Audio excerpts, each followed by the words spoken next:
Once upon a time, deep within the vibrant Olenswood, a grand adventure was beginning under the warm, handcrafted clay sun.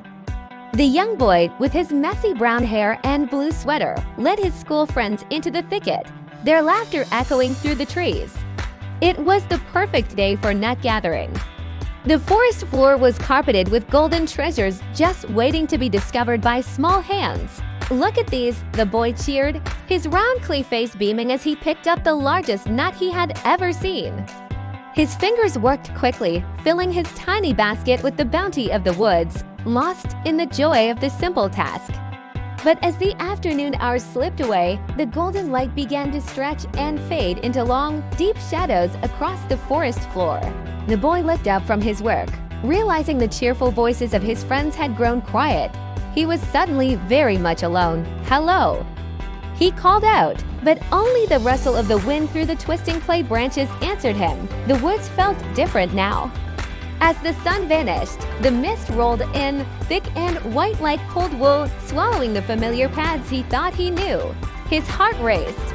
Every snap of a twig sounded like a giant's footstep. He clutched his basket tightly and kept moving forward. Suddenly, through the gloom, a flickering orange light appeared.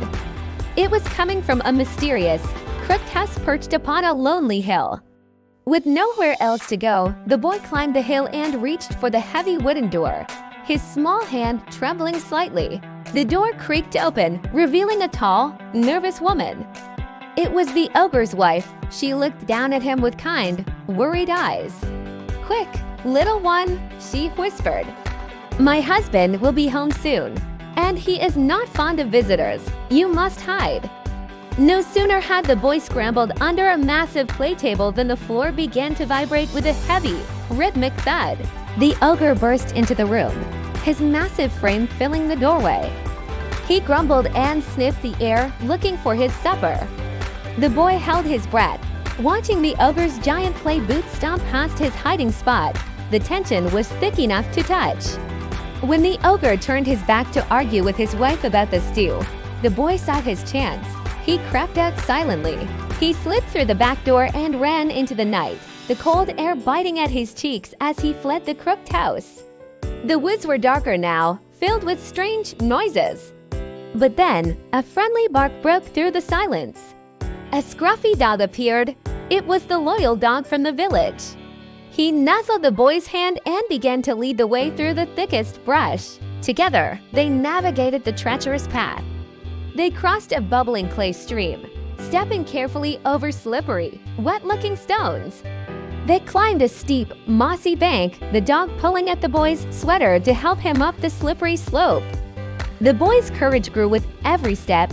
He wasn't just a lost child anymore. He was an adventurer finding his way home.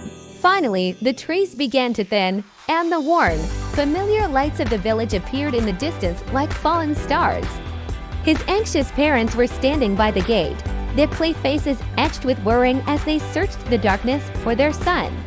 In a comical, tumble-down fashion, the boy came rolling down the final hill, landing right at his parents' feet with a thud. "Mother, father," he cried out.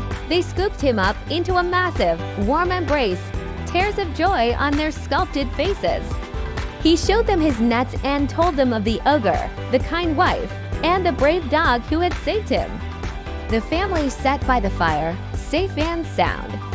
The young boy knew that no matter how deep the woods, he was never truly lost.